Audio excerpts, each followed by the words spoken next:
Good morning, Michigan. A wonderful Wednesday to you. I hope this is your time. I hope this is your day. It's not going to be the day for a lot of people who maybe we thought would be presidential candidates. I'll reveal some of those in just a couple of minutes. But first, let's get to the statewide politics with Kyle Malin, the editor from MERS News, who's nice enough to join us so early in the studio here. Thanks for doing that. Oh, hey, no problem at all. I can just go out running after this. Is that what you're going to do in your sport coat? That'll be pretty good. Well, no, see, I made sure that I wore my jogging shorts and my jogging shoes below the table so nobody can actually see them. So it's like you're like Superman. You'll just go from being the state political expert to just another jogger like the rest of us. Just another jogger, just another schmo.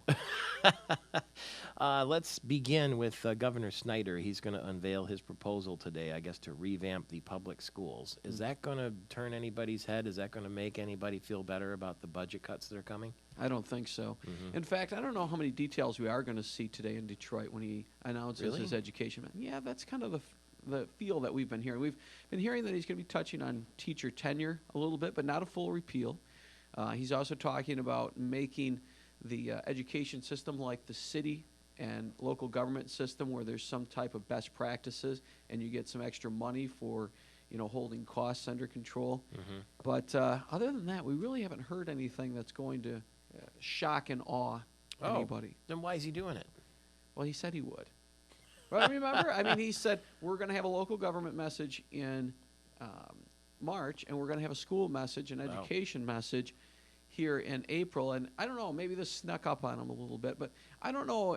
We haven't heard anything back from folks within the administration or folks that he's talked to that this is going to be something super major. But I mean, education is still a big focus, and education is what the legislature has been talking about right now as far as the budget cuts. It's really kind of consumed the big problems that they're having with the budget. Nobody wants to cut education $470 per pupil, and so they're trying to find a way to mitigate the cuts.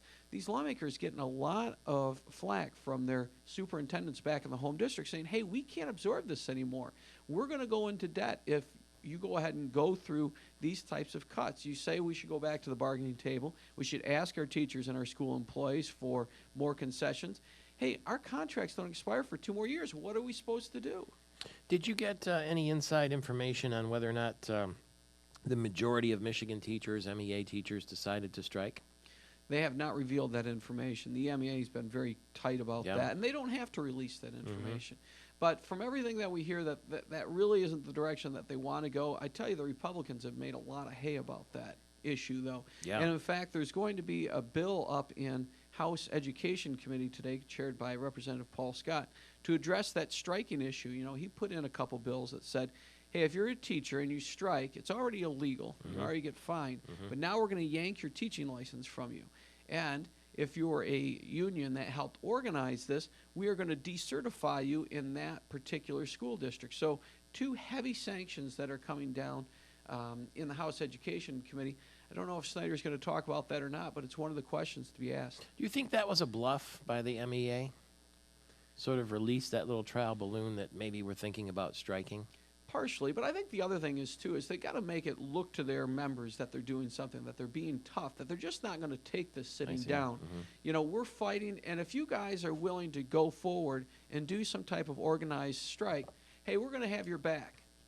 So go ahead, get out in front, but we support your, I guess not your pain, but we support your energy to go out and do something to react to what we're seeing from Governor Snyder with these cuts and these talks about getting rid of your collective bargaining rights. Is the governor going to try to tie performance grades to the teachers' pay today when he makes that announcement? I'm expecting something to that effect, yeah. Is that fair? Yeah, but I mean, I know that there's this talk about, well, do you really teach to a test? I mean, is that fair to teach to a test, to put everything on one test on a particular day? And, but if you don't do that, then how do you grade success? How do you find if you don't grade by their grades, then how do you do it? Every school district is different by the curriculum they teach. And so if you don't have the standardized test, then there is no kind of benchmarking. So it's not the most fair thing you can do, but it's more fair than anything else, unfortunately. I guess the governor visited the House Republicans in the caucus room yesterday to talk about this. Is that something that typically happens with the governor, or is it different? I think he did that because his special message is going to be in Detroit, and it's going to be at 10 o'clock. And that's when all the lawmakers are doing their committee meetings in the House. And then the Senate session starts at 10 o'clock. So it's not typical, but it's not atypical either. I think it was just a way to get out in front and have a face-to-face discussion with him, since he won't be doing that in Detroit tonight or this morning. Now, over in the Senate yesterday, there was some action, I understand. It's pretty dramatic stuff.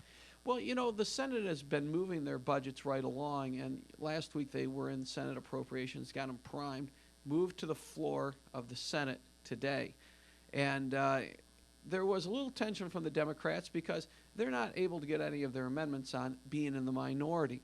And so Gretchen Whitmer, the Senate Minority Leader, said, hey, listen, we're not even going to try anymore. We tried in committee. You guys shot them all down. So we're just going to give blanket protests about all the budgets. And we're not even going to attempt to put on an amendment because you weren't going to support them in committee. Why are we going to bother now? And so she said, we are objecting to every single budget that you guys are putting forward. And that's what will that result in? Just saying that they voted against them. I mean, they have no numbers to even deny immediate effect on any of them. So it's not, even procedurally, it doesn't really make much of a difference, except just kind of take a stand, draw a line in the sand. Gretchen Whitmer said on Monday that if the Senate goes ahead and overturns the Snyder cuts on education, if we restore the $470 per pupil cut to education, that she will support all the budgets. Oh. Yeah, which is kind of bold. I mean, you say, hey, if you're able to make schools whole, take care of schools, I'll support you on the rest of these cuts, which I don't like, but that's that's how strongly I feel about education. Is that from the heart, or is that political posturing? I think it's a little both. Education's really been big on her list. Her father was really involved in education. She's got 2 children who are in school right now, too. So I think that is her hot issue right now. But again, like I said, education is the top issue right now for the lawmakers. That's what they're hearing back in their district.